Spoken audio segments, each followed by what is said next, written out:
Hello there, dear traveler of dreams. You've arrived at precisely the right moment. The Whispers of Time channel has been waiting for you, holding this story in its palm like a fragile seed. And now we can plant it together in the soft soil of your drowsy mind.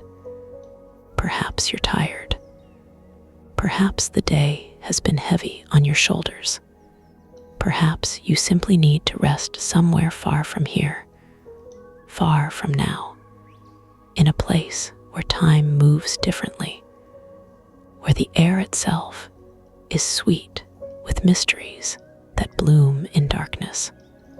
Close your eyes if you'd like, or let them remain half open, soft and unfocused, watching nothing in particular.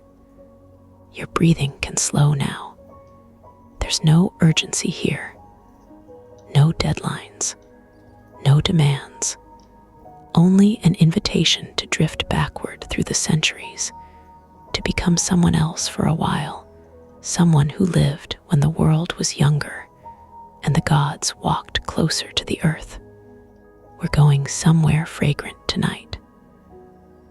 Somewhere that smells of flowers crushed into oil, of resins melting over sacred flames, of wooden boxes filled with precious powders brought from lands so distant they exist only in stories. We're slipping into the daily life of an ancient Egyptian perfume maker, a master of scent and transformation, who turned petals and bark and animal essences into liquid poetry, into bottled divinity, into the very breath of the gods themselves, made tangible enough to wear on human skin. This is not just a profession we'll explore tonight. It's an art form, a sacred calling, a bridge between the mortal and the eternal. The perfume maker's hands shaped not just fragrance, but identity, status, devotion, beauty, memory. Every drop of scented oil held within it the concentrated essence of 1,000 flowers, the sweat of careful labor, the whispered prayers of someone who understood that smell bypasses thought and speaks directly to the soul. We'll move slowly tonight through workshops filled with alabaster jars and grinding stones, through gardens where roses open their hearts to be captured, through temple laboratories where priests guard secret formulas like treasures more valuable than gold. We'll witness the daily rhythm of gathering and grinding, heating and blending, praying and creating. We'll smell cinnamon and myrrh and frankincense. We'll feel the smooth texture of precious oils slipping between fingers. We'll understand what it meant to be someone who captured beauty itself and made it portable, made it last, made it into something that could be given as a gift or an offering or a promise. Before we begin our gentle descent into this aromatic past, if you're finding peace here, if you want to return tomorrow night to another quiet corner of history, another soothing story to carry you into sleep, just reach out now while you still can and tap that subscribe button and the little notification bell. It takes only a heartbeat, one small gesture, and you'll ensure we meet again tomorrow evening. Same voice, same sanctuary, another story from the endless treasury of human experience. Most people are already drifting towards sleep within minutes, so do it now while your eyes are still open, while your fingers still remember how to move. I'll be here waiting tomorrow night when you return, ready to guide you somewhere else, somewhere equally distant and peaceful and strange.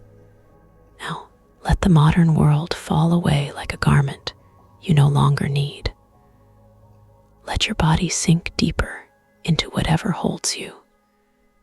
And let's begin our journey into the perfumed shadows of ancient Egypt, where someone is waking before dawn to begin the sacred work of capturing sweetness from the world and transforming it into something worthy of gods and kings and lovers and the honored dead.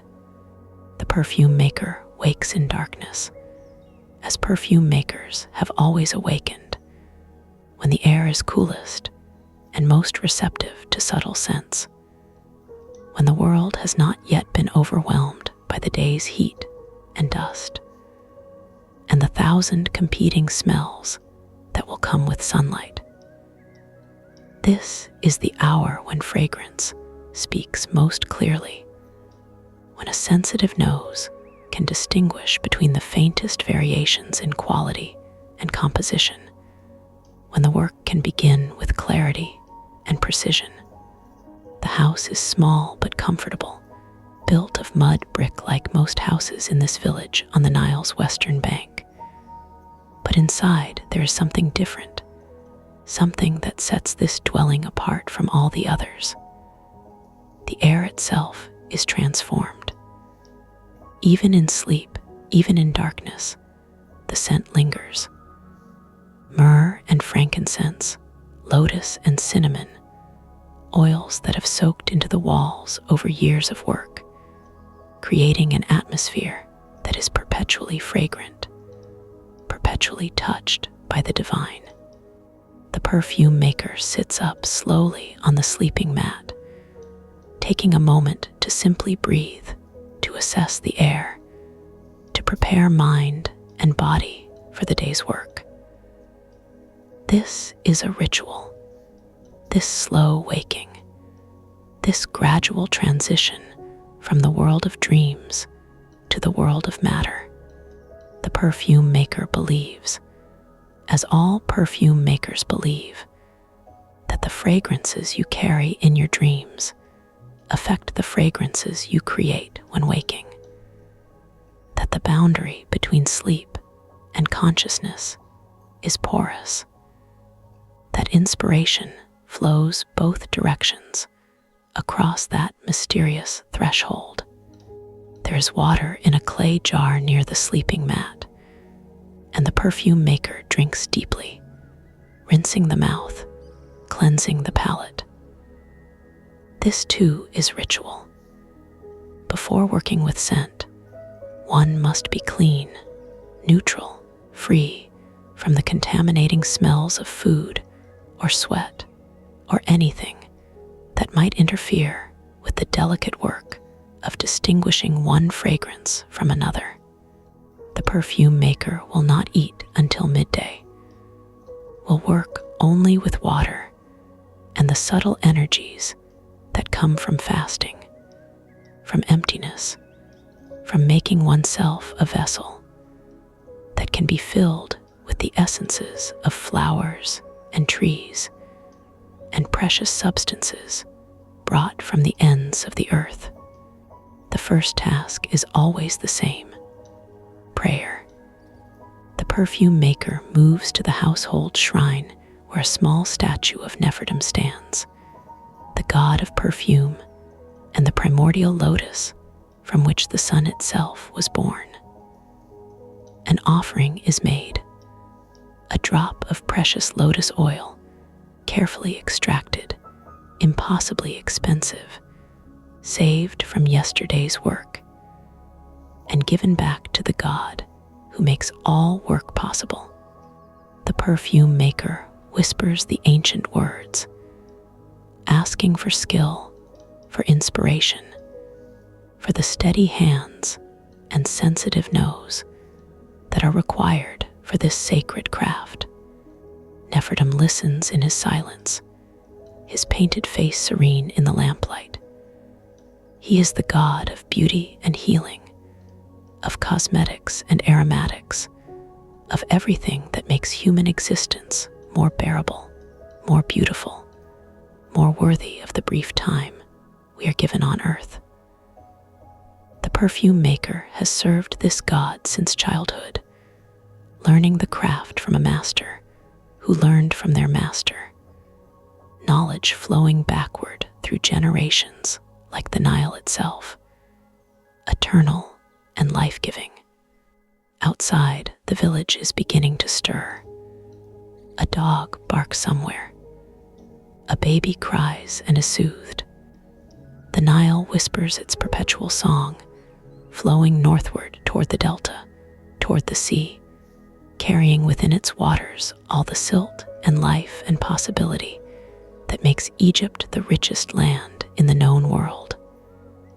But the perfume maker does not hurry. This work cannot be rushed. Fragrance demands patience, attention, reverence. The workshop is attached to the house, a separate room with high windows to catch the breeze, and tall shelves filled with vessels of every size and shape. Alabaster jars with tight-fitting lids, each one containing a different oil or resin or precious ingredient. Blue glass bottles that catch the light and hold it like captured sky. Clay vessels sealed with wax, their contents protected from air and moisture and the corrupting influence of time. Wooden boxes filled with dried flowers, with seeds, with chunks of resin that smell like the tears of gods, which is exactly what they are according to the old stories.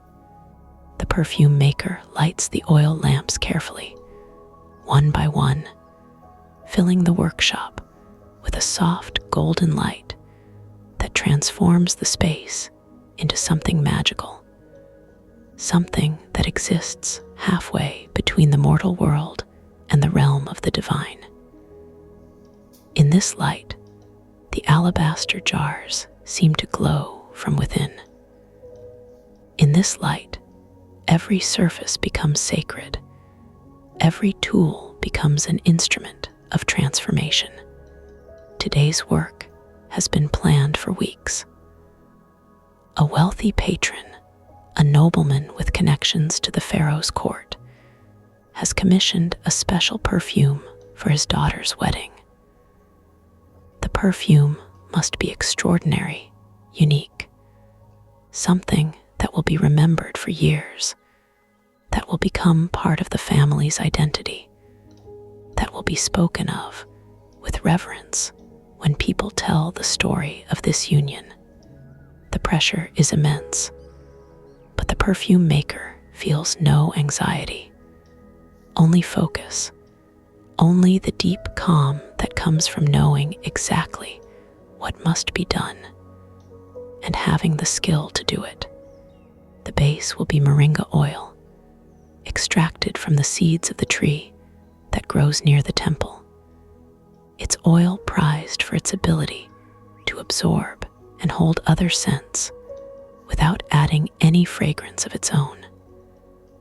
The perfume maker pours this oil into a wide, shallow bowl made of polished stone, watching how it catches the lamplight, how it moves with a viscosity that speaks of purity and quality. This oil came from the temple's own groves, blessed by priests, prepared according to ancient methods that ensure its perfection. Next comes the process of enfleurage, the ancient art of capturing flower sent in fat or oil. The perfume maker has been preparing for this for 3 days, gathering lotus blossoms at dawn when their fragrance is strongest, laying them carefully in pure animal fat, allowing the scent to transfer from plant to fat over long hours of patient waiting. Now that fat, saturated with the essence of lotus, will be gently heated and mixed with the moringa oil, transferring the fragrance while leaving behind the fat itself. The perfume maker sets a small clay brazier in the center of the workspace, arranges charcoal carefully, lights it with a taper from one of the oil lamps. The charcoal catches slowly, reluctantly, then begins to glow with steady heat.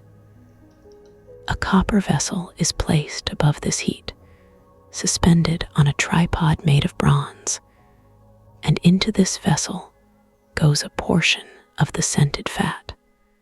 The perfume maker watches carefully, constantly, as the fat begins to melt, to liquefy, to release its captured fragrance into the warming air of the workshop. The smell is overwhelming, beautiful, the concentrated essence of 100 lotus flowers condensed into this small space. The perfume maker breathes it carefully, analyzing it, understanding its character, its strength, its potential. Too much lotus can be cloying, suffocating. The right amount is transcendent, carrying within it all the beauty of the Nile, all the sacred associations of the flower from which the sun god Ra emerged at the beginning of creation.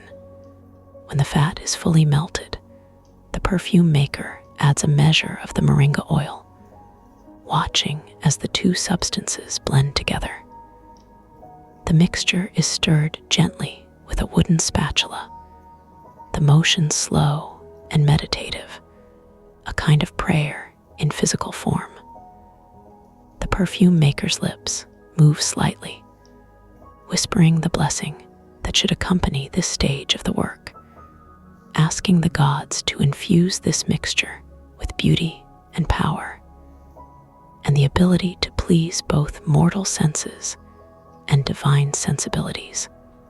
After the lotus comes frankincense, the most sacred of all resins, brought from the distant land of Punt, where it grows on trees that are tended by people who speak languages the perfume maker cannot imagine. The frankincense tears are pure white, each piece irregular and precious, worth its weight in gold, or sometimes more than gold, because gold is merely metal, while frankincense is the sweat of trees that grow in paradise, the substance that carries prayers to heaven on its fragrant smoke.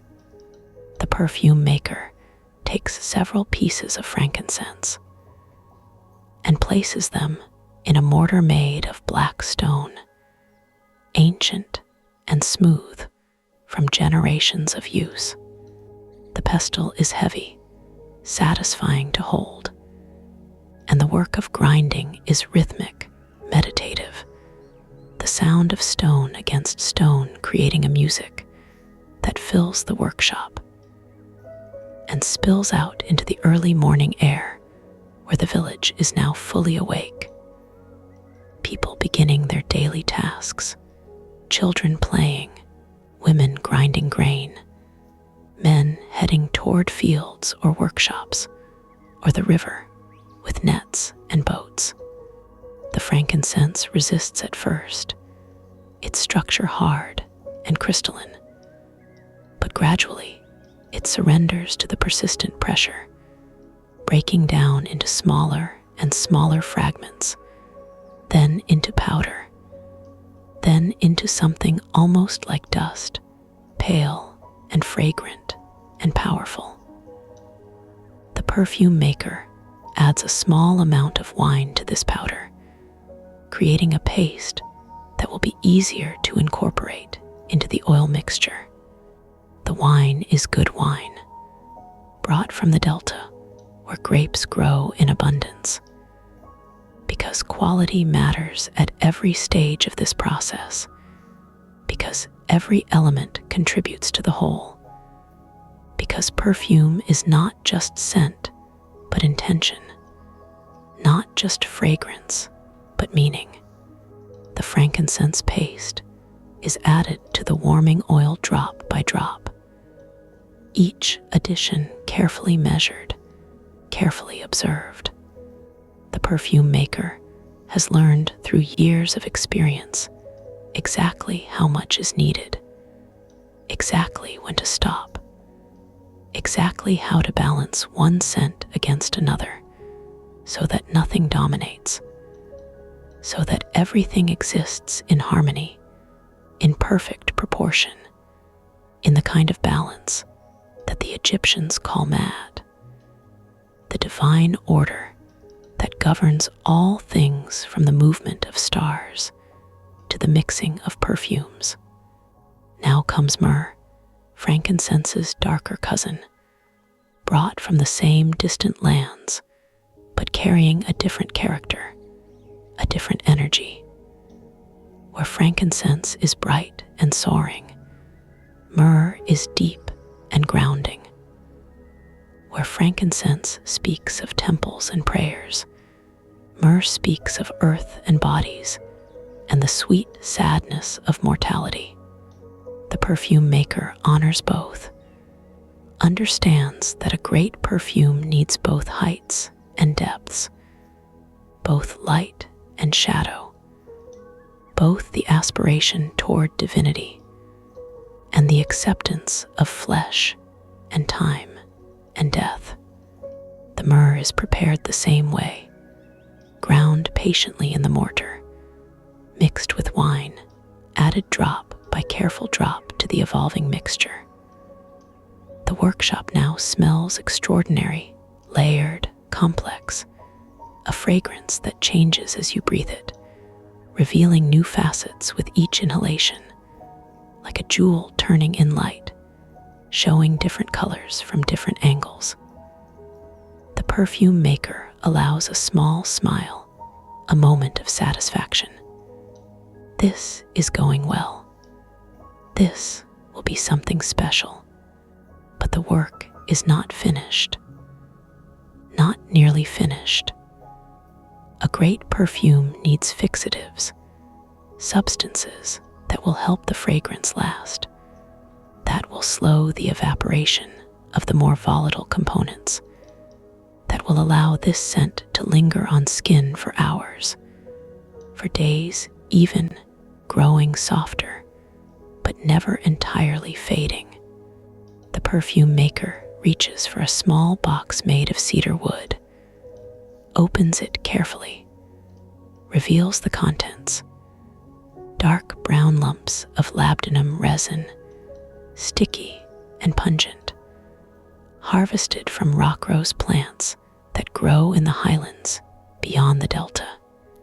Labdanum has its own beauty, its own power, but it is not a scent that should dominate. It is a servant, a foundation, the thing that holds everything else together without calling attention to itself. The perfume maker warms a small amount between the palms, softening it, then adds it to the mixture, stirring carefully, feeling the texture change, become slightly thicker, more substantial, more permanent. The perfume is taking shape now, becoming itself, moving from idea into reality through the patient application of skill and knowledge and intuition.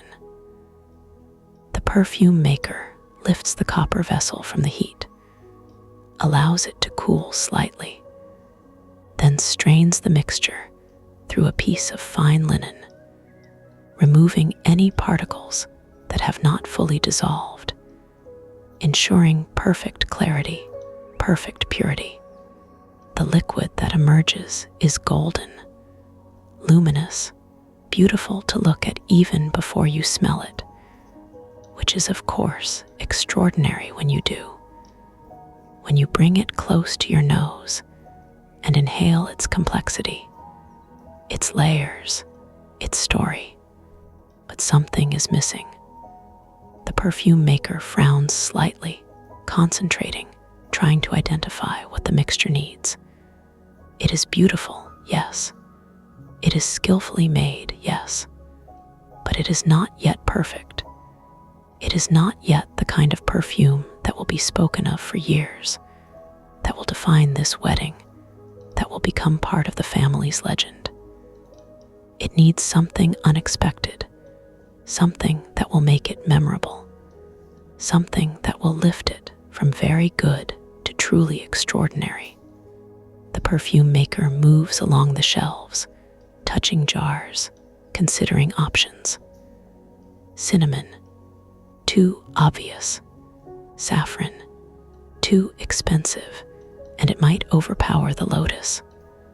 Cardamom, interesting, but not quite right for a wedding perfume, not quite right for a young woman beginning her adult life. The perfume maker's fingers stop on a small alabaster jar that has not been opened in months, that contains something rare and precious and potentially perfect. Inside this jar is oil infused with rose petals, but not just any roses.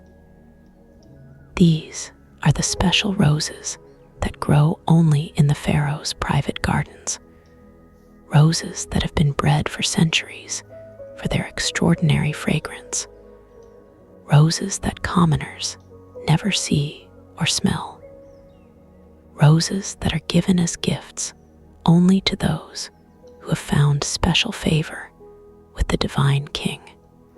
The perfume maker obtained this oil through a connection at court, through years of providing excellent work, through building a reputation that reaches even into the palace itself.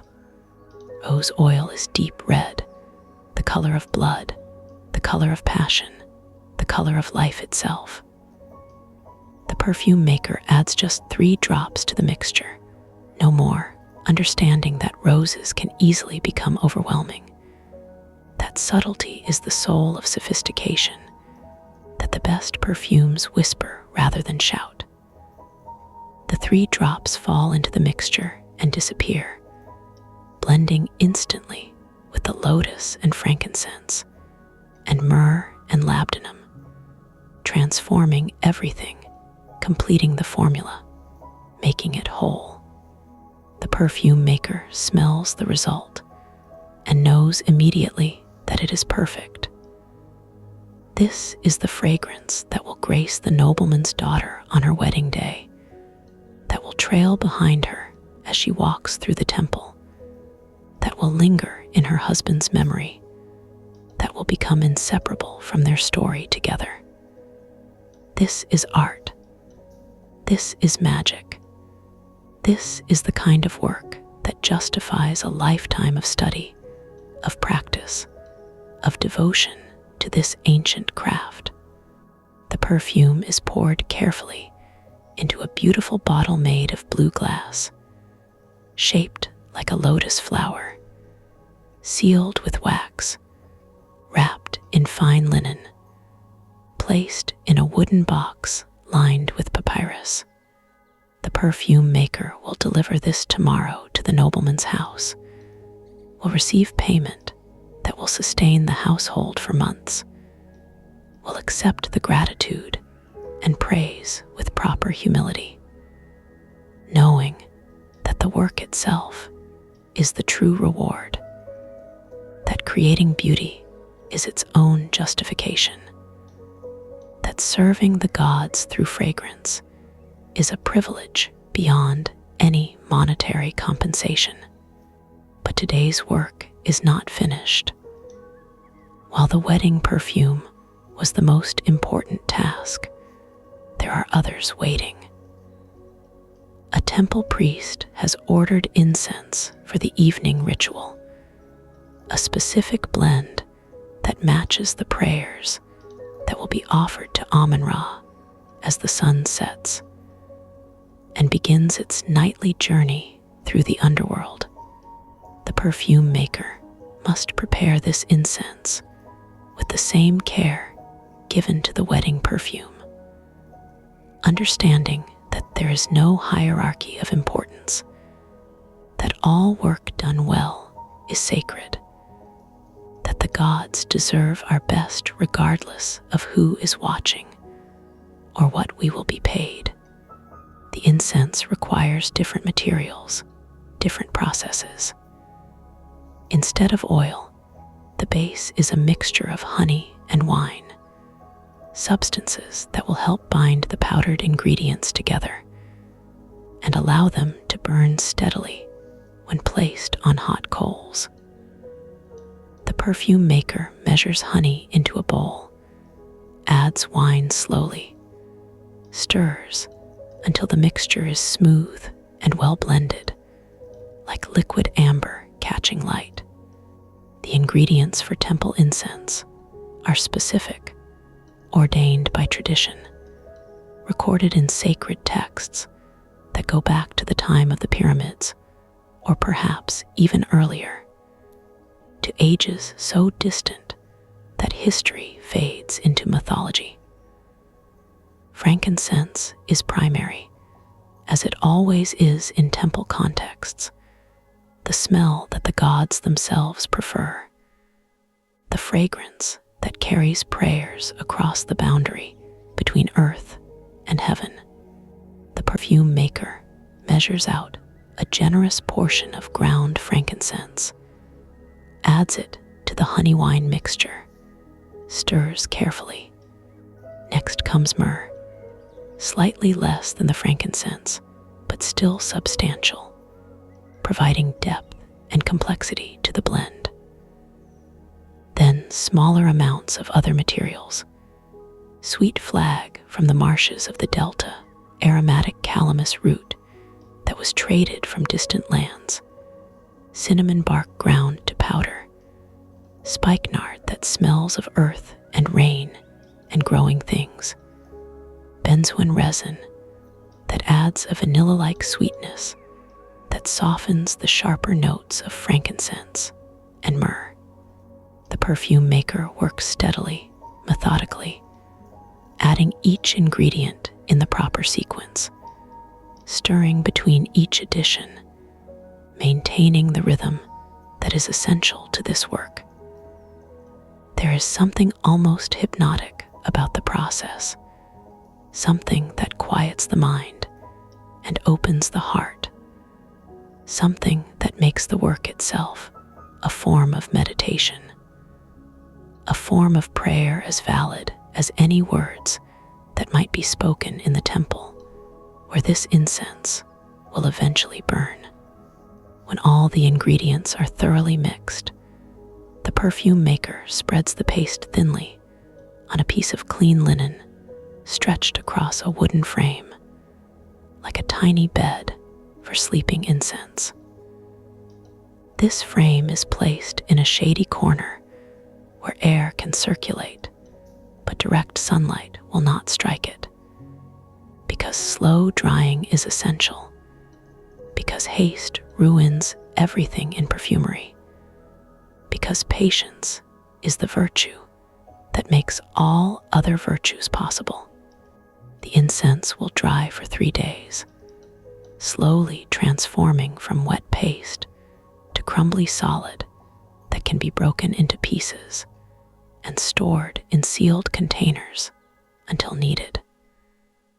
When the temple priest burns this incense tomorrow evening, the fragrance will rise with the smoke, will fill the sacred space, will please the God who waits in the innermost sanctuary, hidden behind walls and curtains and layers of mystery that only the highest priests may penetrate.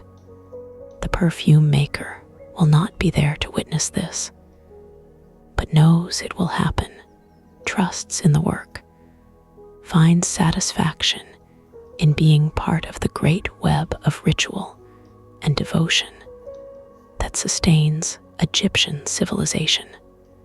The morning is growing warmer now, the sun climbing higher, heat beginning to build in the workshop, despite the high windows and the breeze that sometimes wanders through. The perfume maker drinks more water, wipes sweat from forehead with a piece of linen, considers the remaining tasks.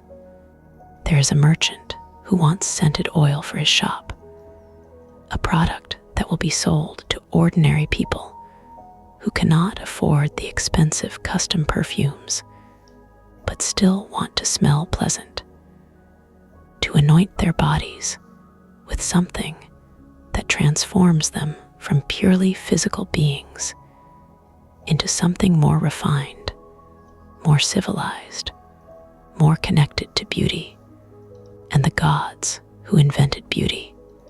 This scented oil is simpler, less expensive in its ingredients, but no less carefully made. The perfume maker refuses to create inferior products, understands that reputation is built on consistency, on the knowledge that anything bearing the maker's name will be well made regardless of price, regardless of who will ultimately use it. The oil base is olive oil this time, less expensive than moringa, but still of excellent quality, sourced from trees that grow in groves dedicated to Hathor, goddess of love and joy and everything beautiful.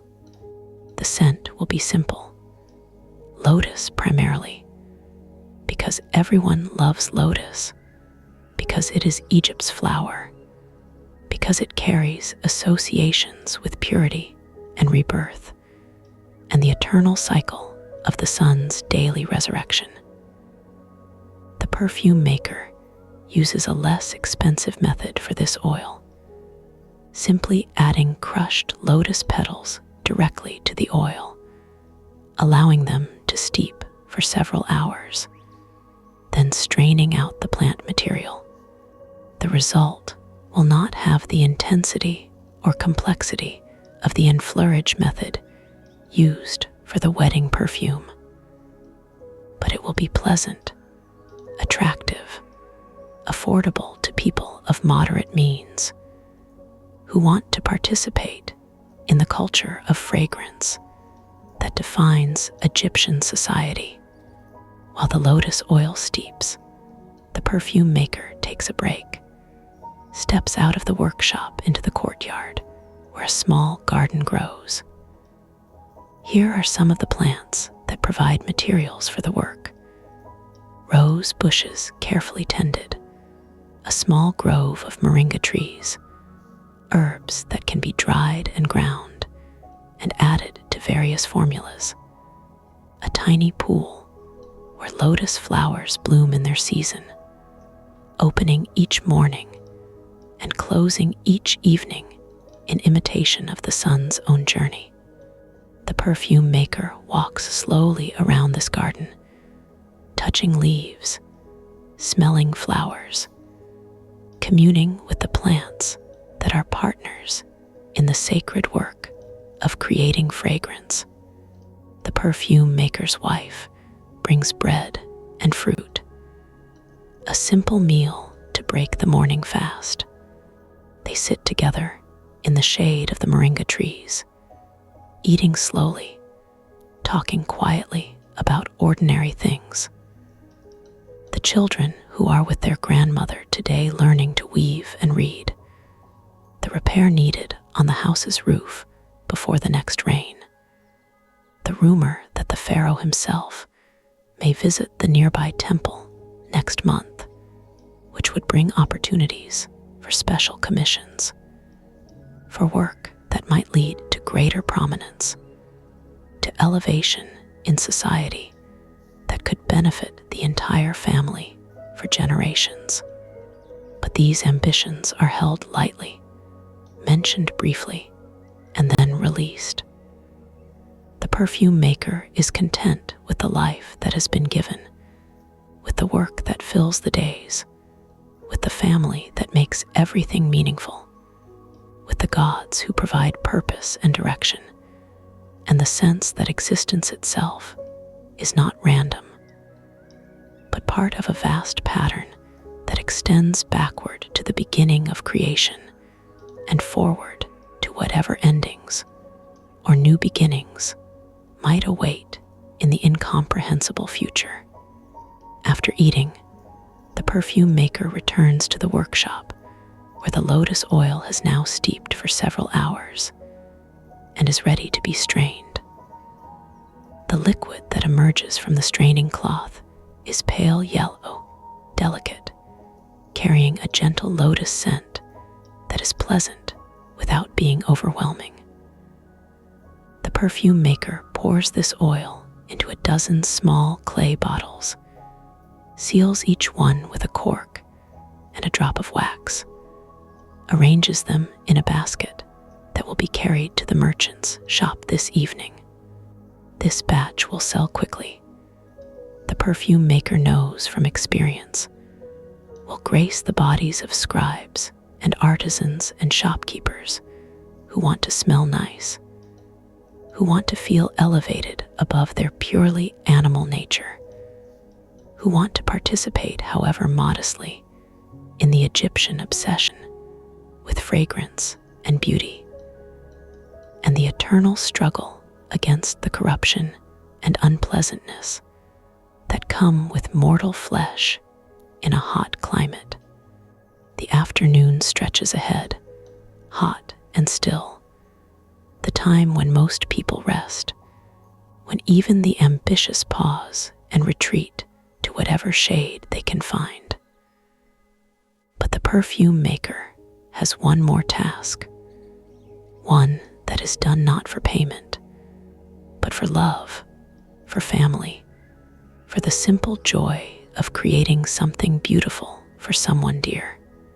The perfume maker's eldest daughter will celebrate her coming-of-age ceremony next month, the ritual that marks her transition from child to woman, from dependent to person in her own right, with agency and responsibility, and the potential to create her own household, her own family, her own place in the great continuing story of human life on the banks of the Nile.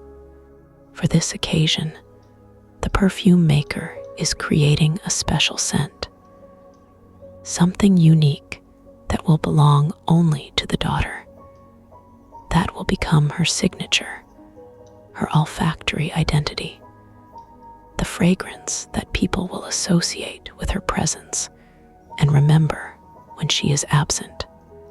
This is a gift more precious than gold or jewels, more personal than any physical object could be, because fragrance speaks to memory and emotion in ways that bypass conscious thought, that lodge themselves deep in the brain's most primitive regions, where instinct and feeling reign without interference from reason or logic.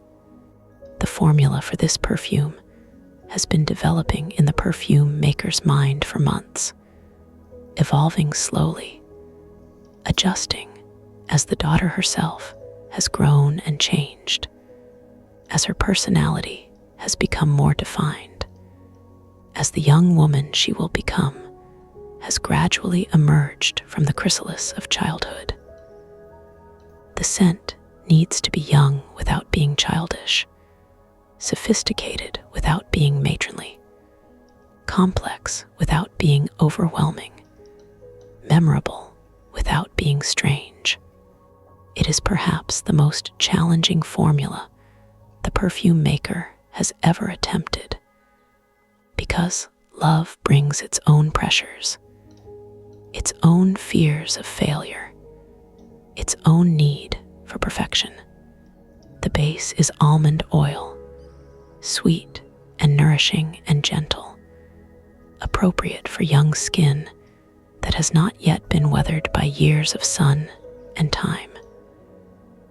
Into this oil, the perfume maker will build a fragrance that combines flowers with spices, sweetness with depth, youth with the promise of wisdom to come. The process is slow, intuitive, more art than science, guided by instinct and experience, and the deep love that flows between parent and child. That that mysterious bond that transcends explanation and simply is, simply exists as one of the fundamental forces that holds human society together across all the ages and all the changing forms that civilization takes.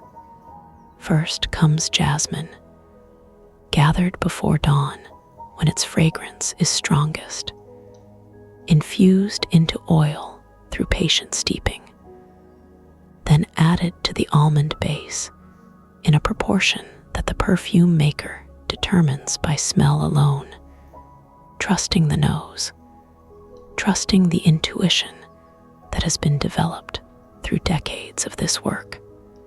The jasmine brings a floral sweetness that is youthful and optimistic, that speaks of gardens and moonlight and the beauty of the natural world before humans have complicated it with their needs and fears and ambitions. Next, a touch of coriander seed, ground fine and dissolved in a little wine before being added to the mixture. This brings an unexpected note, something slightly green and fresh that lifts the heavy sweetness of jasmine, that creates space in the fragrance for other elements to breathe. The perfume maker learned this trick from the old master who taught the craft, who said that the best perfumes always contain something unexpected, some element that surprises the nose and keeps the fragrance interesting through hours of wearing, prevents it from becoming boring or cloying or merely pleasant without being memorable. Then saffron, just the smallest pinch, dissolved in warm oil and added drop by precious drop. Saffron is expensive, worth more than gold by weight, but the perfume maker does not hesitate to use it for this purpose, for this beloved child, understanding that some things matter more than money, that love cannot be measured in economic terms, that the value of this perfume lies not in its ingredients, but in the intention behind it, the devotion that motivates its creation, the hope that it carries for the daughter's future happiness and success. The saffron adds a golden warmth to the fragrance, a kind of glowing quality that seems to emanate from within rather than sitting on the surface. It is subtle, almost subliminal, but it transforms everything, makes the jasmine richer and the coriander more complex, creates harmony where before there were simply ingredients. The perfume maker smells the developing mixture and feels a deep satisfaction, a sense that this is becoming what it needs to be, that the daughter will love it, that she will wear it on her special day and feel beautiful, feel confident, feel ready to step into the larger world with all its challenges and opportunities. But something is still missing. The perfume is lovely, but it needs grounding, needs weight, needs something that will anchor it to earth, even as the jasmine and saffron lift it toward heaven. The perfume maker considers options, touching various jars, smelling various ingredients, searching for the element that will complete the formula and make it whole. And then, suddenly, the answer is obvious. Cedarwood oil, just a whisper of it, barely perceptible, providing a woody base that speaks of strength and endurance, and the ability to withstand storms without breaking. The cedar oil is added with extreme care, one drop at a time, with long pauses between each addition to assess the effect. Too much cedar, and the fragrance becomes masculine, becomes heavy, loses the youthful lightness that is essential to its character. But just the right amount, barely there, almost imaginary. And suddenly everything coheres. Everything makes sense. The fragrance becomes complete, becomes itself, becomes the scent that will define the perfume maker's daughter as she steps into adulthood and begins the long journey of becoming who she will ultimately be. The finished perfume is poured into a beautiful bottle that the perfume maker has been saving for years. A piece of blue glass shaped like a bird, its eyes inlaid with tiny pieces of black stone that catch the light and seem almost alive. The bottle is sealed, wrapped, hidden away until the ceremony when it will be presented as part of the ritual gifts that mark the daughter's transition.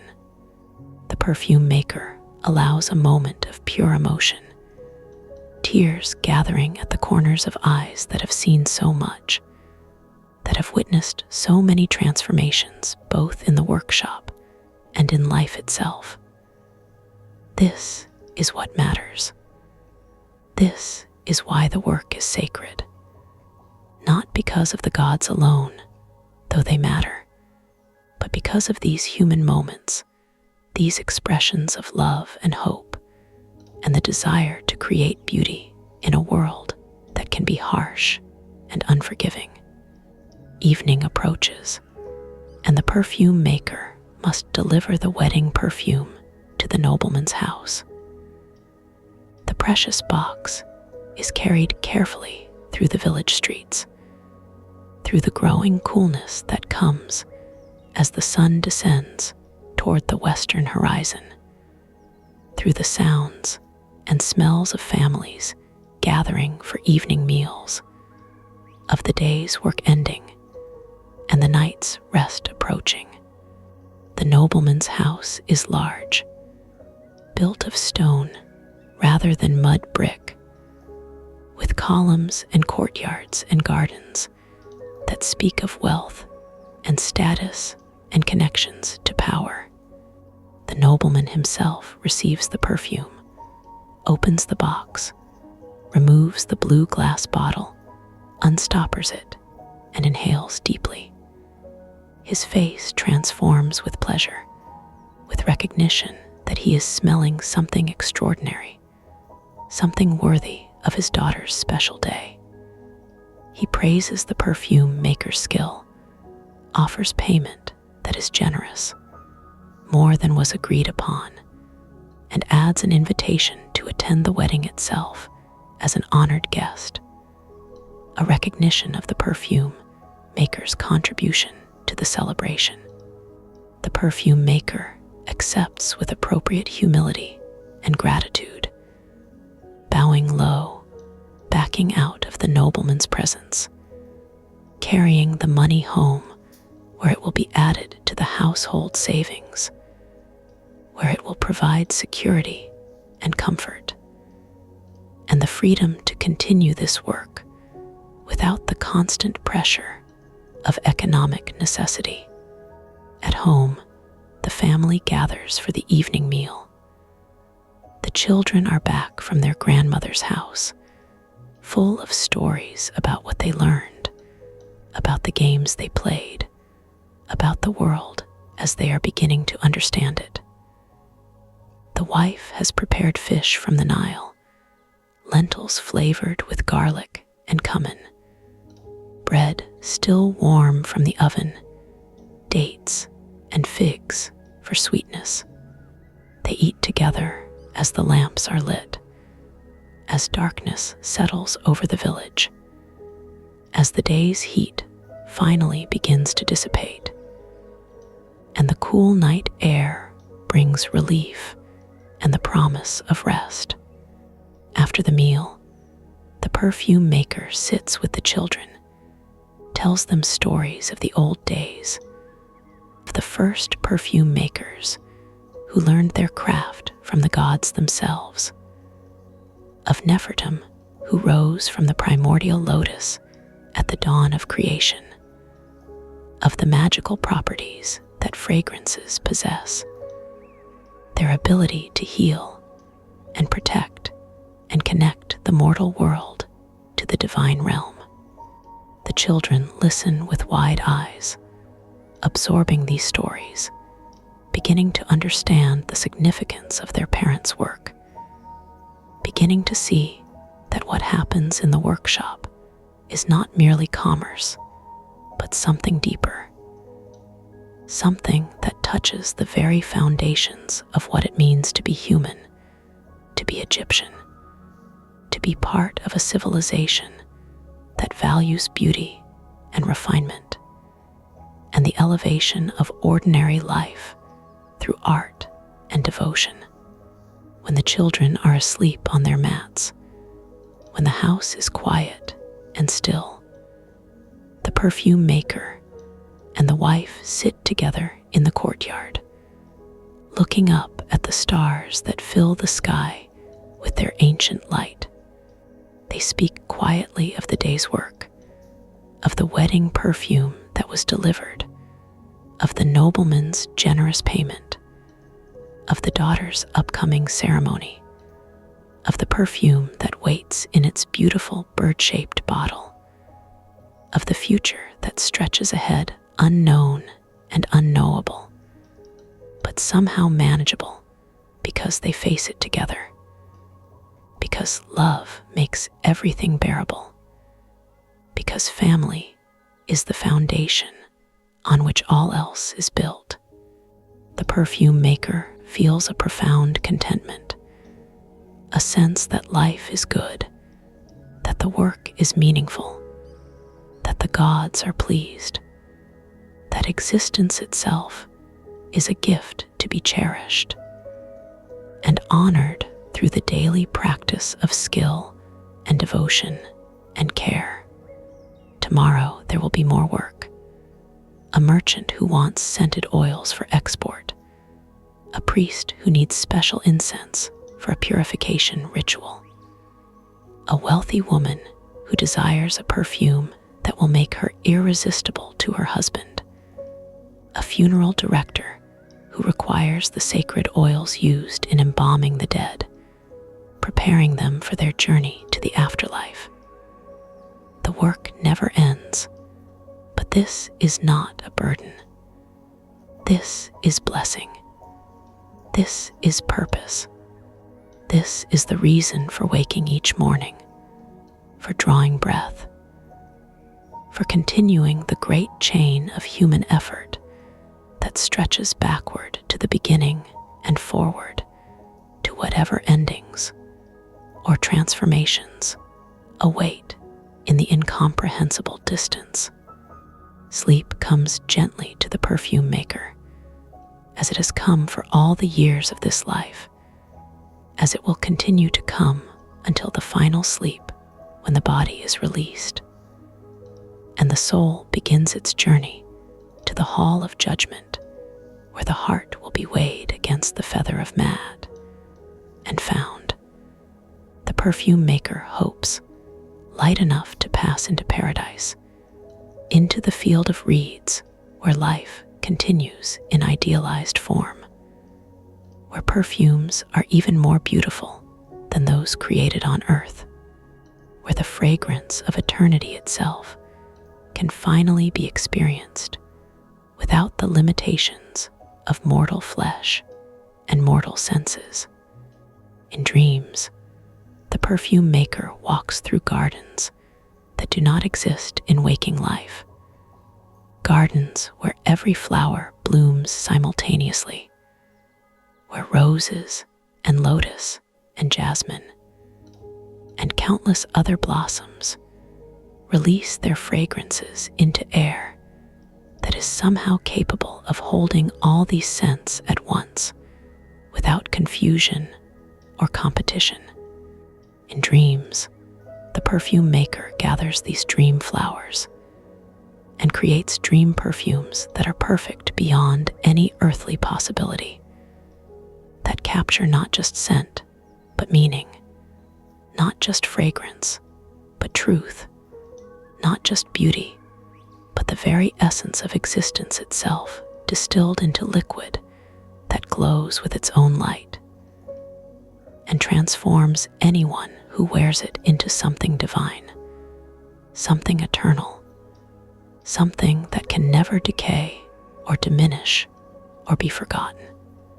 And in the morning, the perfume maker wakes again before dawn, wakes to the familiar darkness of the workshop, wakes to the lingering fragrances that have soaked into the walls, wakes to another day of sacred work that connects earth to heaven, mortal to divine, the present moment to all the moments that came before, and all the moments that will come after, creating beauty that will outlive the hands that made it, creating memory that will persist in the minds and hearts of those who smell these fragrances and are transported, however briefly, to a place where everything is more beautiful, more meaningful, more alive than ordinary existence allows.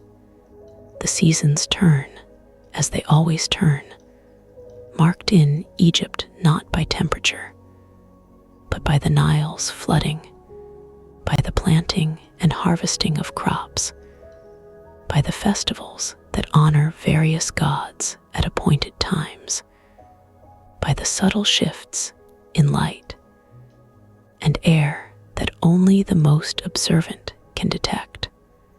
The perfume maker ages slowly, grows more skilled with each passing year, gains reputation that spreads beyond the village to nearby towns, and eventually to the great cities along the Nile, where the wealthy and powerful live in houses that are like small palaces, where perfume is not just a luxury, but a necessity, a marker of status and refinement and connection to the divine order that governs all things. Commissions arrive from distant places, carried by messengers who describe the requirements in careful detail. A perfume for a princess who will marry a foreign prince, creating an alliance between Egypt and a distant kingdom. An incense for a temple dedication attended by the pharaoh himself. A scented oil for anointing the statue of a goddess during her annual festival. A special perfume to be placed in the tomb of a high priest, accompanying him into the afterlife, where he will need such things to maintain his status and comfort in the world beyond death. Each commission is approached with the same care, the same devotion, the same understanding that this work is sacred regardless of who orders it or what it will be used for. The perfume maker's hands move through the familiar motions, grinding and mixing and heating and straining, creating fragrances that are both ancient and new, that follow traditional formulas, but incorporate innovation and personal insight, that honor the past while remaining fully present to the needs and circumstances of the current moment.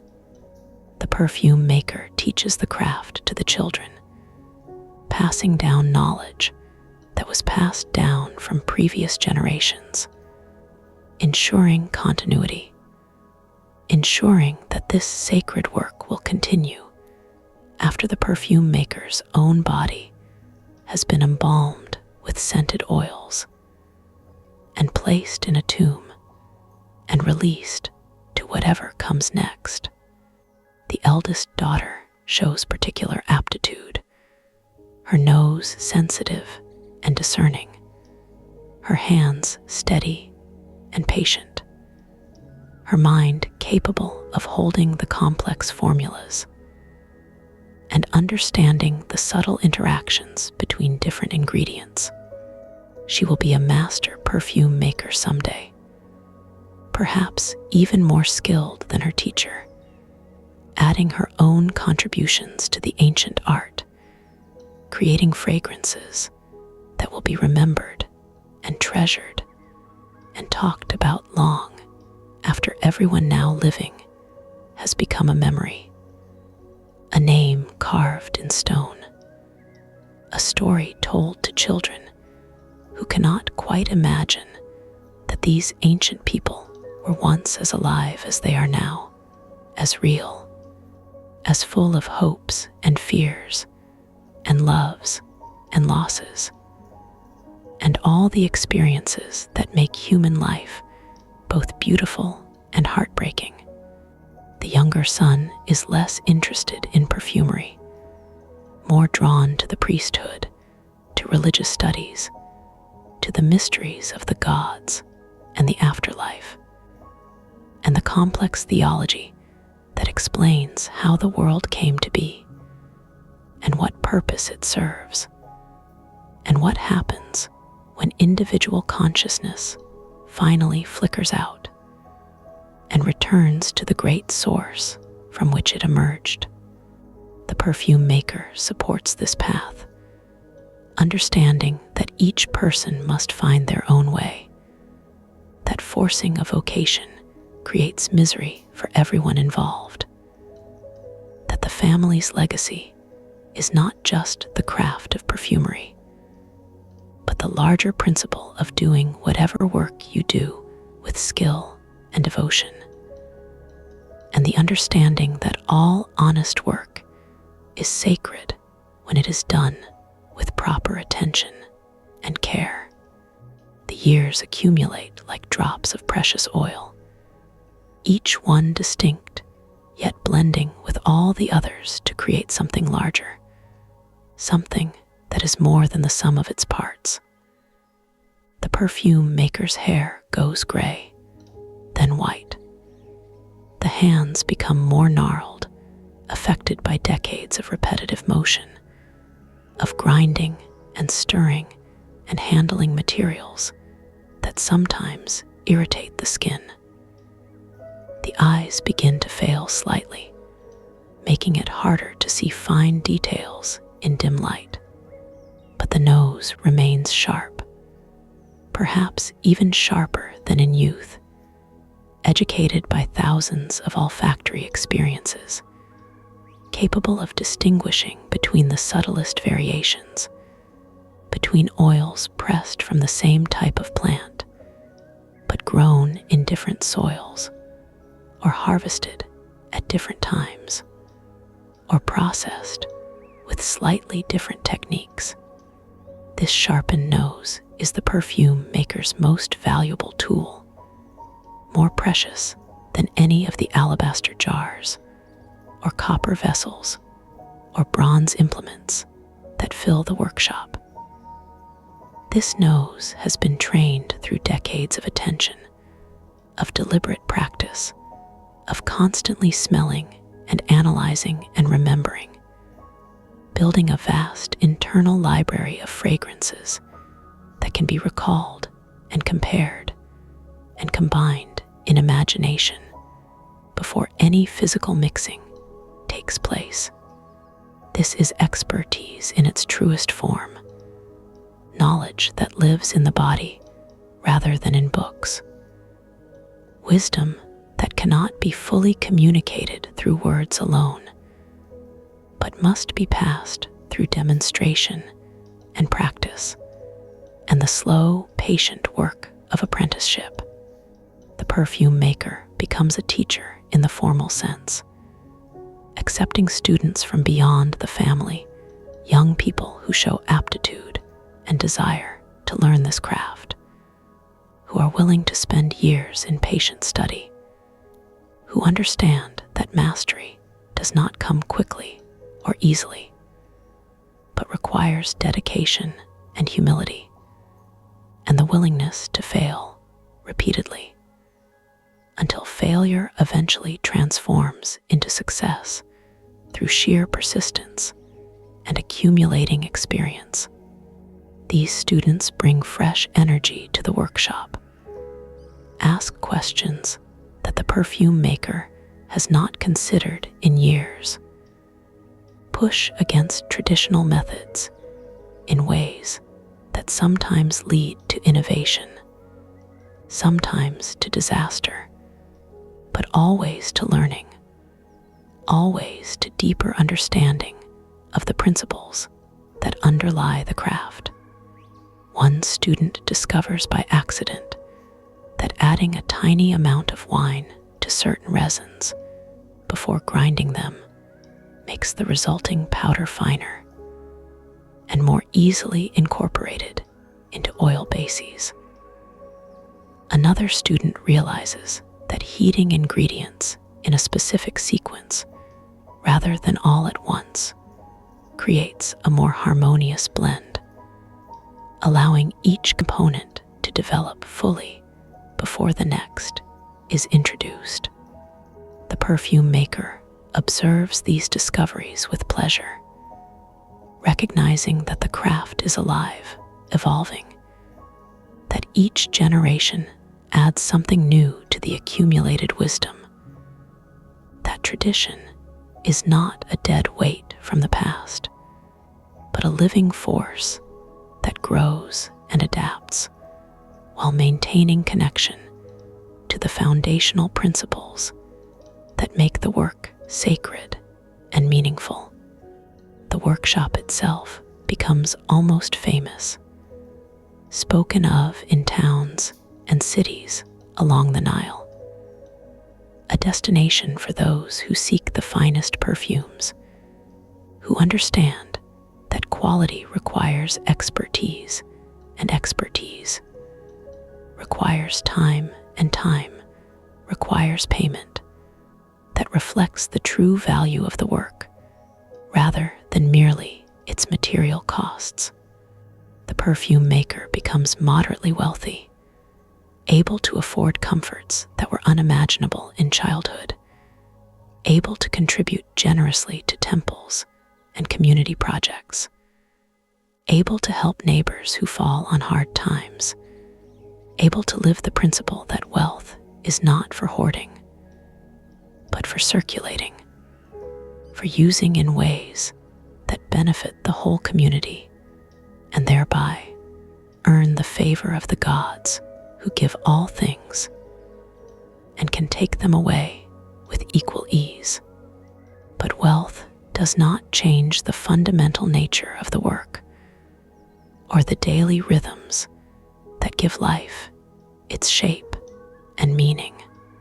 The perfume maker still wakes before dawn, still makes offerings at the household shrine, still spends long hours in the workshop grinding and mixing and straining and bottling, still finds deep satisfaction in creating beauty, still feels connected to the divine through this sacred craft that transforms raw materials into fragrances that please gods and humans alike, that elevate ordinary life into something more refined, more beautiful, more worthy of the brief time we are given on this earth. The perfume maker grows old with grace, accepts physical limitations without bitterness, gradually hands over more of the actual production work to the daughter, who has indeed become a master in her own right, while retaining the role of advisor, consultant, keeper of the most secret and valuable formulas. Link to the past and the accumulated wisdom of generations of perfume makers, stretching back to the beginning of Egyptian civilization. This transition is bittersweet, but necessary, part of the natural cycle of growth and decay that governs all life, part of the pattern that must be honored and accepted if the work is to continue beyond any individual lifetime.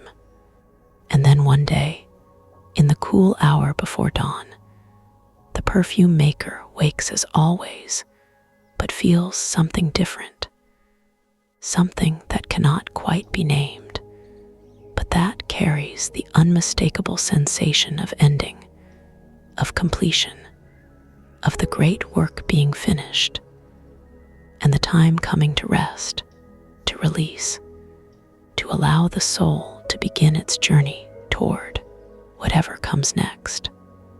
There is no fear in this feeling, only a kind of gentle curiosity, a sense that a new adventure is beginning, perhaps the greatest adventure of all, the journey through the underworld to the hall of judgment, where the heart will be weighed and truth will be revealed, and the fate of the soul will be determined according to principles of justice that are absolute and eternal, and beyond any human manipulation or deception. The perfume maker rises slowly, moves through the familiar motions of preparing for the day, but with a kind of heightened awareness, a sense that everything is being seen for the last time, that these ordinary actions are becoming extraordinary through the simple fact of their finality. Water is drunk, face is washed, prayer is spoken at the shrine of Nefertum. Gratitude is expressed for a life well lived, for work that mattered, for family and students, and the long line of teachers and students that stretches backward and forward through time, connecting everyone who has ever practiced this sacred craft into a kind of eternal community that transcends individual death and continues as long as humans value beauty and fragrance, and the mysterious power of scent to transport consciousness beyond the limitations of the present moment into memory and imagination, and the realm of pure sensation where meaning lives without need for words or explanations. The perfume maker walks to the workshop one final time, stands among the shelves filled with alabaster jars and blue glass bottles and wooden boxes, breathes deeply the complex fragrance that has soaked into these walls over decades of work, feels profoundly grateful for this life, for this calling, for this opportunity to participate in something larger and more enduring than any single human existence.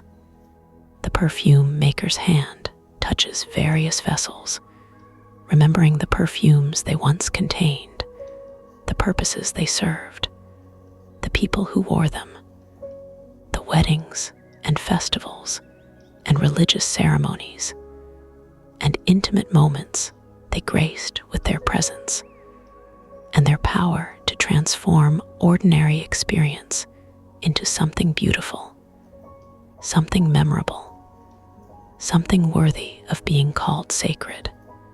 And then the perfume maker returns to the house, lies down on the familiar sleeping mat, closes eyes that have seen so much beauty and so much sorrow, breathes one last time the fragrance that has defined this life, and allows consciousness to fade gently into darkness like smoke rising from incense, dispersing into the vast sky, becoming part of everything, becoming nothing, becoming whatever comes next in the great mystery that no living person can truly understand, but that the dead know with absolute certainty once they have crossed the threshold and entered the realm where gods and honored ancestors dwell in eternal fragrance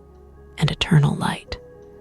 The family mourns as families do, with tears and rituals, and the long process of accepting that someone who was so present, so vital, so seemingly permanent, has suddenly vanished, leaving only a body that must be preserved and wrapped and placed in a tomb with the tools of the perfume maker's craft, with jars of the finest oils, with samples of the most beautiful perfumes, with everything needed to continue the work in the afterlife, where surely the gods themselves need skilled perfume makers to create the fragrances that make paradise truly paradise.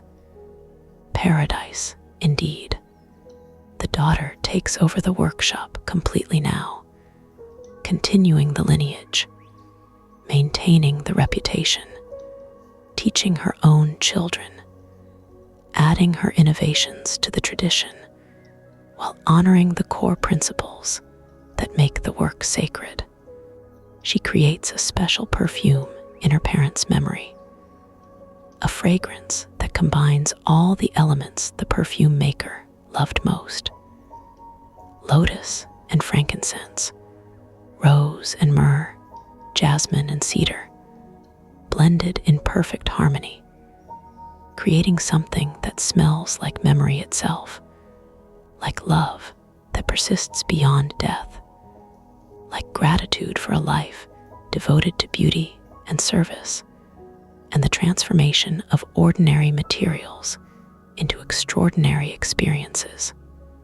This memorial perfume is offered at the temple during the funeral rites, burned as incense, while the priests chant prayers for the perfume maker's safe passage through the underworld, while the family and students and customers and everyone whose life was touched by the perfume maker's work gathers to pay respects, to share stories, to remember the quiet devotion with which each perfume was created, the care taken with every formula, the understanding that this work was never merely commercial, but always spiritual, always an offering to the gods and to the human community that depends on beauty to make existence bearable.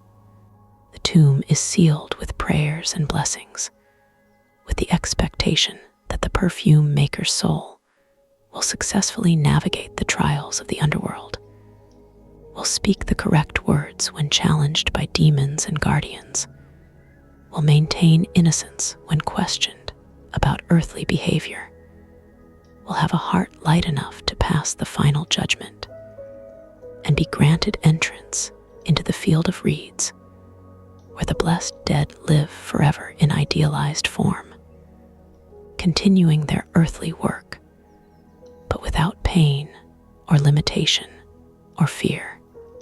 And life continues in the village, along the Nile, in the workshop where the daughter now presides, in the garden where roses and moringa trees grow, in the temple where incense burns and prayers rise, in the houses where people anoint themselves with scented oils and feel elevated, transformed, connected to something larger than their individual existence.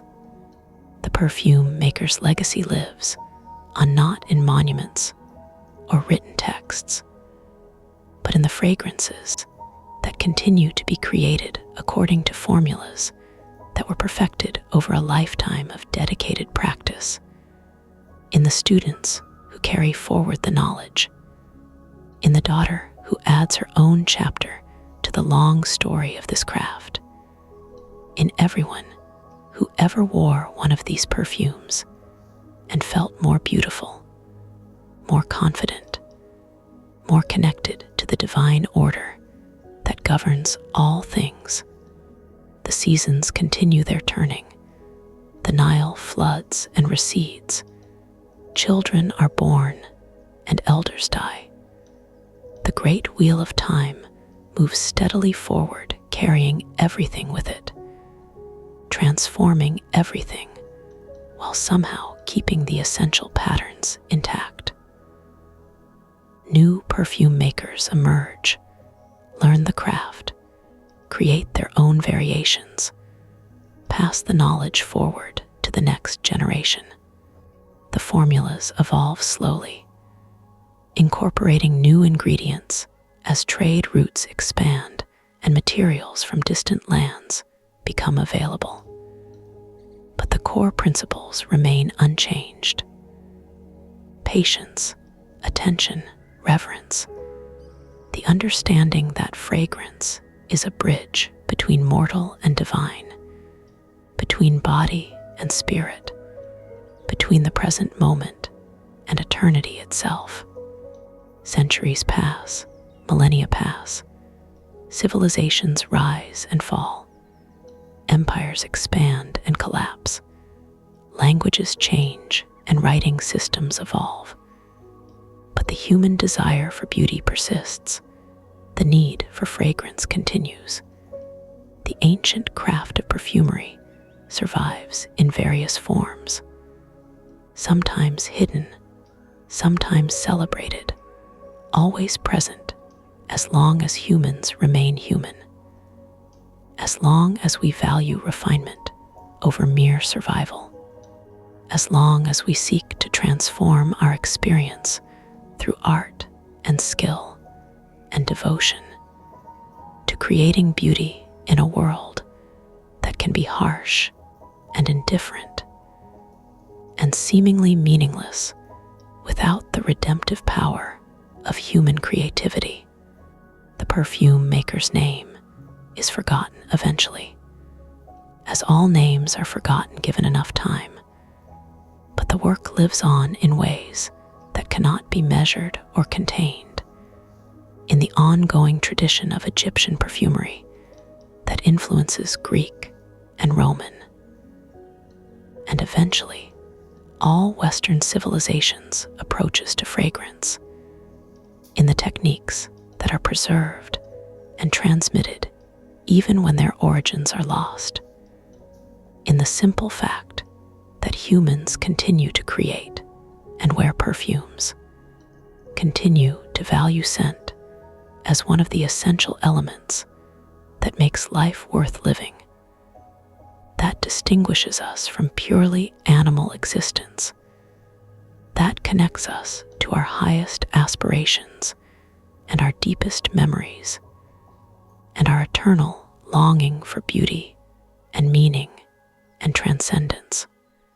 And somewhere in the realm beyond death, in the field of reeds where the blessed live forever, the perfume maker continues the work, creating fragrances that are perfect beyond earthly possibility, gathering flowers that never fade, mixing oils that never spoil, offering perfumes to gods who appear not as distant abstractions, but as living presences who accept these offerings with grace and gratitude, who recognize in the perfume makers work the same devotion they themselves bring to the maintenance of creation, the same attention to detail, the same understanding that beauty matters, that order matters, that the quality of how we do things is as important as what we accomplish, that excellence is its own reward and its own justification. The workshop in paradise is filled with light that has no source, with fragrances that need no ingredients, with tools that never wear out or break or require replacement. Here, the perfume maker works without fatigue, without aging, without any of the limitations that constrained earthly existence. Here, every perfume is perfect on the first attempt. Every formula achieves exactly the balance and harmony intended. Every fragrance brings joy to whoever experiences it, without exception or qualification. But even in paradise, the perfume maker sometimes thinks of earth, of the mud brick workshop beside the Nile, of the daughter and students who continue the work, of the long line of perfume makers stretching backward and forward through time, all connected by their shared devotion to this sacred craft, all participating in the great ongoing project of beautifying human existence, of creating meaning through skill and patience, and the transformation of raw materials into finished products that carry within them not just scent, but intention, not just fragrance, but love, not just beauty, but the eternal human aspiration towards something higher, something better, something that transcends the purely physical and touches the realm of the sacred. The perfume maker's story is everyone's story in miniature. The journey from birth through learning and working and teaching and aging and finally death, and whatever comes after death. The universal pattern that all humans follow regardless of when or where they live, regardless of what work they do, or what gods they worship, or what languages they speak. We are all born into a world we did not make. We all learn skills from those who came before us. We all work according to our abilities and opportunities. We all age and weaken and eventually die. We all hope that our lives have mattered, that our work will continue beyond us, that we will be remembered fondly if we are remembered at all. That death is not the end, but a transition into some other form of existence, where the essence of who we are persists in some manner that allows for continuation, for reunion with loved ones, for the resolution of all earthly confusion and suffering into perfect clarity and peace. The perfume maker's daily life was in many ways unremarkable, consisting of repetitive tasks performed in a small workshop in an obscure village, in a time so distant that almost nothing from that era survives except stone monuments and a few written texts, and the accumulated wisdom that has been passed down through oral tradition and practical demonstration from generation to generation. But within that ordinary life was something extraordinary, something sacred, something that connected the temporal to the eternal, the mundane to the divine, the individual to the universal patterns that govern all existence. Every perfume created with care and skill was an act of worship, an offering to the gods, a gift to the human community, a small victory against entropy and decay, and the tendency of all things to dissolve into chaos and meaninglessness.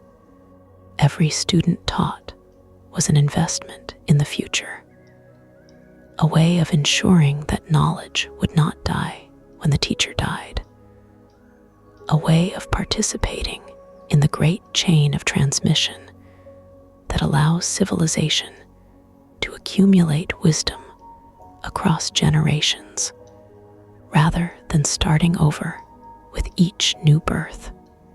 Every moment spent in patient attention to detail, in careful observation of how ingredients interact, in thoughtful adjustment of formulas to achieve better results, was a moment of meditation, of presence, of being fully alive to the experience of being human in a particular time and place with particular gifts to offer and particular work to do. This is what we inherit from the ancient perfume makers of Egypt, not just their techniques and formulas, though those are valuable, but their attitude, their approach, their understanding that work done well is sacred work, regardless of what that work is, that beauty matters and is worth pursuing for its own sake, that the quality of attention we bring to our daily tasks determines the quality of our lives more than any external circumstances or achievements, that we are all connected across time by our shared humanity, our common struggles and hopes and fears and desires, our universal need for meaning and purpose and beauty in a world that offers no guarantees and makes no promises except that everything changes and nothing lasts forever in the form we know it. The fragrances the perfume maker created are long gone, evaporated into air, absorbed into skin, dispersed into the vast atmosphere where all scents eventually go, becoming part of everything and nothing simultaneously. But the principle behind those fragrances persists. The understanding that humans need beauty, need refinement, need things that elevate existence above mere animal survival, need art and skill and devotion, and the transformation of ordinary materials into extraordinary experiences that feed the soul as surely as food feeds the body.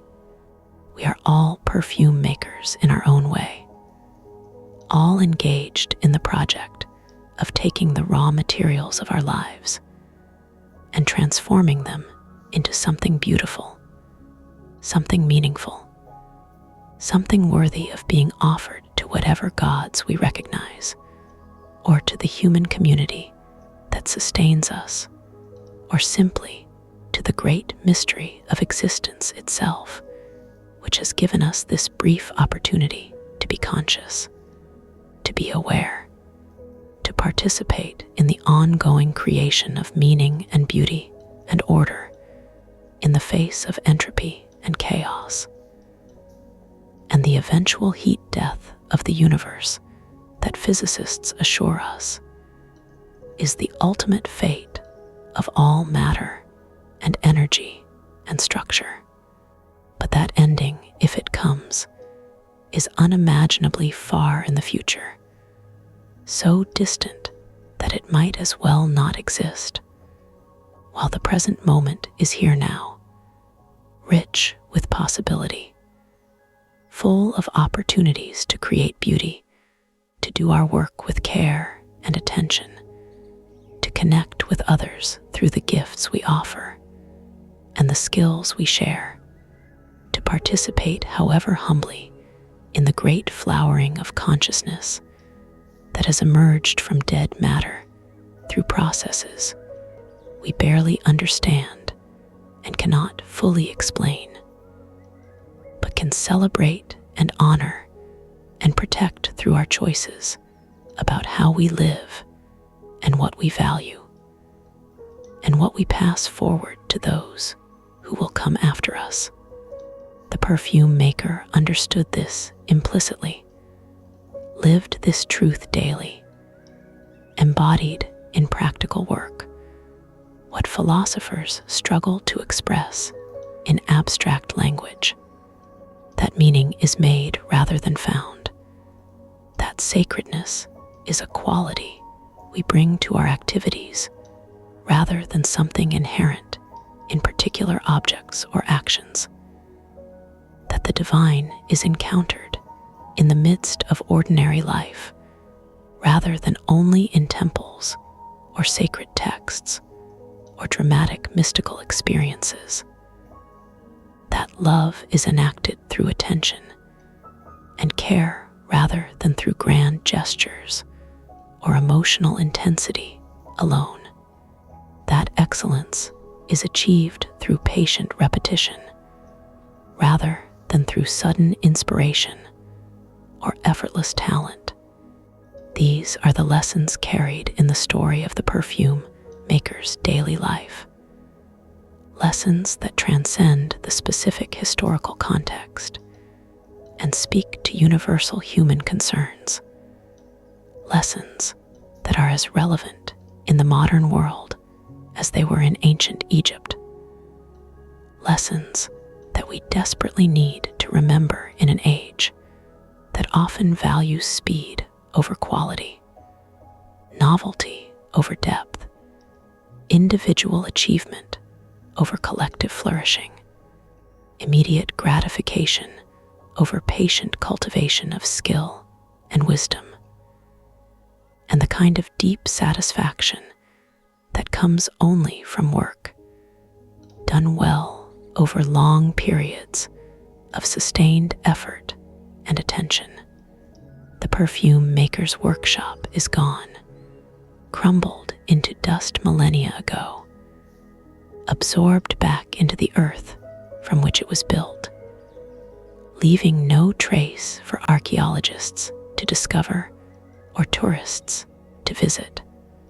But the spirit of that workshop lives on wherever people practice their crafts with devotion, wherever beauty is created through patient labor, wherever raw materials are transformed into finished products that carry within them the intention and care and skill of the maker. Wherever work is understood as sacred calling rather than merely economic necessity or social obligation. This is the true legacy of the ancient perfume makers, not preserved in museums or described in history books, but alive in the present moment, wherever humans choose to honor beauty, to pursue excellence, to work with attention and care, to pass knowledge forward to the next generation, to participate in the great ongoing project of civilization, which is nothing more and nothing less than the attempt to create conditions where human flourishing is possible, where art and science and philosophy and craft can develop and refine themselves across generations, where each person can discover and develop their unique gifts and contribute those gifts to the common good. The perfume maker would not recognize the modern world with its technologies and complexities, its global connections and rapid changes, its problems and possibilities that could not have been imagined in ancient times.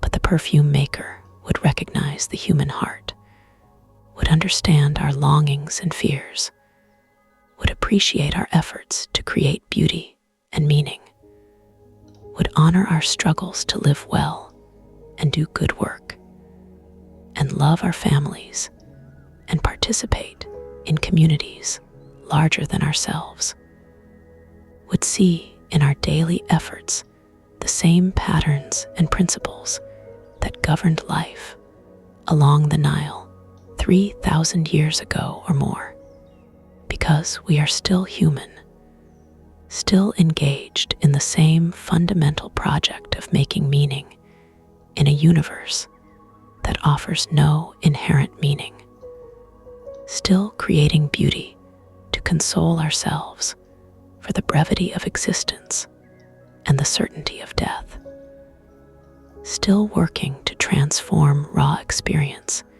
into something refined and valuable and worth passing forward, still hoping that our lives matter and our work endures, and our love persists somehow beyond the dissolution of the physical body, that carries consciousness for such a brief and precious time.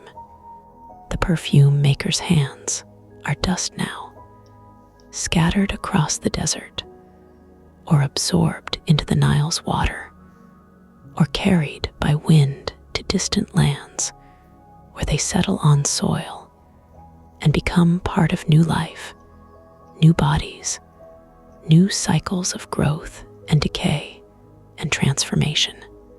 But the work those hands did lives on in ways that cannot be measured in the ongoing tradition of perfumery, in the continued human fascination with fragrance, in the simple fact that we still anoint ourselves with scented oils and feel elevated, transformed, connected to something larger than ourselves through this simple act that the perfume maker would immediately recognize and understand and appreciate. This is continuity across time. This is the defeat of death through the transmission of knowledge and values and practices from generation to generation. This is how humans create meaning that transcends individual mortality. This is why we tell stories of those who came before us, not to worship them or idealize them or pretend they were better than we are, but to recognize our kinship with them, to understand that we are part of a long chain of being that stretches backward to the beginning of consciousness and forward to whatever endings or transformations await in the unimaginable future. The perfume maker's life was simple in structure, but infinitely complex in execution, requiring skills that took decades to master, requiring knowledge accumulated across generations, requiring sensitivities of nose and hand that cannot be taught through words alone, but must be developed through patient practice and careful attention, and the kind of dedication that modern culture often struggles to value or reward. But the perfume maker was rewarded, not primarily through money or status, though those came eventually, but through the deep satisfaction of work done well, of beauty created, of fragrance offered to gods and humans alike, of students taught and knowledge passed forward, of a life lived in harmony with sacred principles that govern all truly meaningful work. And now that life is complete, that story is finished, that soul has journeyed beyond the reach of earthly knowledge into whatever realms await the dead. And we who remain can only honor the memory, can only continue the work in our own way, can only strive to bring the same quality of attention and care to our own daily tasks, can only hope that, when our time comes, we will have lived with similar devotion, similar skill, similar understanding, that every moment is sacred if we choose to make it so, that every action can be prayer if performed with proper intention, that every day is an opportunity to create beauty and meaning, and to participate in the great ongoing flowering of consciousness. That is the universe becoming aware of itself through the miracle of human existence. And now the alabaster jars and the grinding stones and the copper vessels begin to dim behind your thoughts, fading like smoke from incense, dispersing into infinite sky. We've drifted through 100 quiet truths of the perfume maker's world, the pre-dawn prayers at Nefertum's shrine, while darkness still held the workshop in its gentle grip, the patient process of enfleurage, with lotus petals laid in fat and left to release their precious fragrance over hours and days. The grinding of frankincense and myrrh in black stone mortars, worn smooth by generations of use.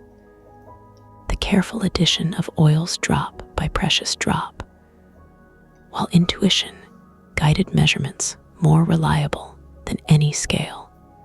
We felt the heat of the brazier warming precious mixtures, smelled the complex layering of jasmine and saffron and cedar and rose, watched blue glass bottles being filled with golden liquid that carried within it the essence of 1,000 flowers, and the skill of hands that had practiced this craft for decades. We've witnessed the creation of the wedding perfume that would grace a nobleman's daughter, the memorial perfume blended for the parents' funeral, the simple lotus oil for ordinary people who wanted beauty in their lives, despite modest means, the sacred incense for temple rituals that connected earth to heaven. We've understood the deep satisfaction of work done with devotion, of students taught and knowledge passed forward, of a life spent in service to beauty, and the gods who invented beauty, and the human community that depends on beauty to make existence bearable. We've seen the perfume maker age gracefully, accepting limitations while maintaining expertise, transitioning from maker to teacher to honored elder whose wisdom was consulted and treasured. We've watched the daughter take over the workshop and continue the lineage, adding her own innovations while honoring core principles. We've glimpsed the memorial rituals and the hope for successful passage through the underworld to the field of reeds, where the blessed dead continue their earthly work in idealized form forever. You are a part of this history, not just a listener, but a participant in humanity's long and luminous unfolding. The fragrances you wear, the beauty products you use, the rituals of grooming and self-care that you practice, all of these trace their lineage to these ancient times when people first learned to extract scent from flowers, to blend fragrances into complex perfumes, to understand that smell speaks directly to memory and emotion in ways that bypass rational thought. The perfume maker's patience lives in you when you take time with your appearance, when you choose fragrances that express your identity, when you honor beauty as something valuable for its own sake, rather than merely instrumental. Their devotion to craft lives in you when you do your work with care regardless of whether anyone is watching. Their understanding of the sacred lives in you when you recognize that ordinary actions can become extraordinary through the quality of attention you bring to them. You carry these ancient patterns within you, coded into your very being, inheritance from ancestors who lived thousands of years ago along the Nile's banks and created beauty in the midst of their ordinary lives. Tonight, as you rest, the ancient Egyptian perfume maker's workshop turns on in that distant time. The pre-dawn darkness is just beginning to lighten in the east. The maker is rising from the sleeping mat, drinking water, offering prayers to Nefertum. The workshop lamps are being lit one by one, their golden light transforming clay and stone into something magical. The scent of myrrh and frankincense and lotus hangs in the air like visible presence. Alabaster jars line the shelves, each containing its own treasure, its own possibility. The grinding stone waits for the day's first resin. The copper vessel rests above cold brazier coals that will soon glow with steady heat. Students are arriving, ready to learn, eager to practice, understanding that mastery requires years of patient devotion. The daughter is preparing oils for straining, continuing the family tradition, honoring the knowledge passed to her. Lotus flowers are opening in the garden pool as Ra begins his daily journey across the sky. The Nile is flowing with its eternal patience.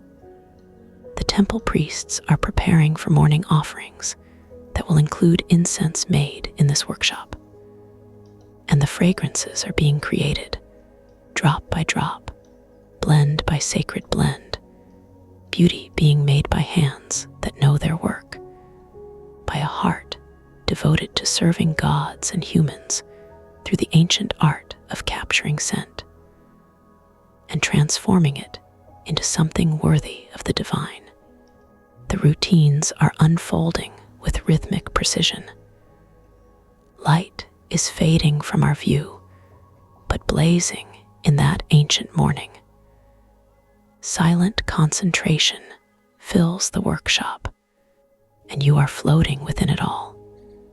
A small warmth in the vast, fragrant past, resting in the tapestry of quiet human stories that stretch from the beginning of time to this very moment when your eyes close and your breathing slows and sleep gathers you into its gentle embrace, like perfume wrapping around skin, like scent penetrating consciousness, like beauty entering the soul through pathways older than language or reason or any defense we might construct against being moved, being changed, being transformed by the simple grace of something lovely offered freely to whoever has the wisdom to receive it with gratitude, and the understanding that all gifts come ultimately from the same source and return eventually to that source in the great circulation that sustains all existence across all time. If you happen to still be awake, you can go ahead and watch the next chapter now. I hope you sleep well and dream softly. Dream of gardens where every flower blooms. Dream of fragrances that carry meaning without words. Dream of work done with devotion in the quiet hours when the world is still and beautiful and full of possibility.